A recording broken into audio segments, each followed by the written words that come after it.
Hello. Hello, good evening ma'am. আপনার রিচার্জটি শেষ হয়ে গেছে, দয়া করে আপনি রিচার্জটি করিয়ে নিন।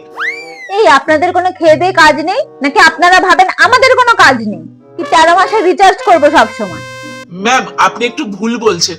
12 মাসে 1 বছর হয়, 13 মাসে নয়। ও তাই নাকি? 13 মাসে বছর হয় না? তাহলে করুন হিসাব, এক মাস কদিনে হয়? 30 বা 31 দিনে হয়। আচ্ছা, আপনাদের রিচার্জ কত দিনে হয়? মানে মাসের রিচার্জ কত দিনে হয়? কেন 28 দিনে? তার মানে আপনাদের 28 দিনে মাস হয়, তাই তো? তাহলে বছর কদিনে হয় বলুন তো? এক বছর কদিনে হয়? এটাও জানেন না? 365 দিনে। আচ্ছা, তাহলে 365 যোগ 28 কত হয়? 365 প্লাস 28, 393। কেন 393 হলো কেন?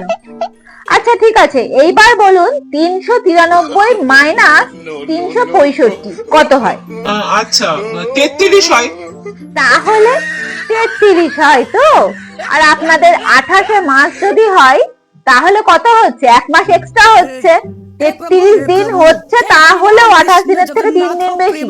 তাহলে হলো কি না 13 মাসে বছর আপনাদের ভাষায়? শুনুন, মুদ্রা কথা, আপনাদের কোম্পানিতে 13 মাসে বছর হয়, বুঝলেন? না মানে ম্যাডাম, আপনি হিসাবটা আর একবার বলবেন? আমার না মাথার ওপর দিয়ে সবকিছু যাচ্ছে, প্লিজ আর একবার বলুন না। আপনাদের কোম্পানির যে মাথা এই 28 দিনে এক মাস করেছে, তাকে গিয়ে জিজ্ঞাসা করুন পুরো বিষয়টা। আর শুনুন, আপনি এবার 13 মাসের মাইনে কড়াই গন্ডাই বুঝে নেবেন, বুঝলেন?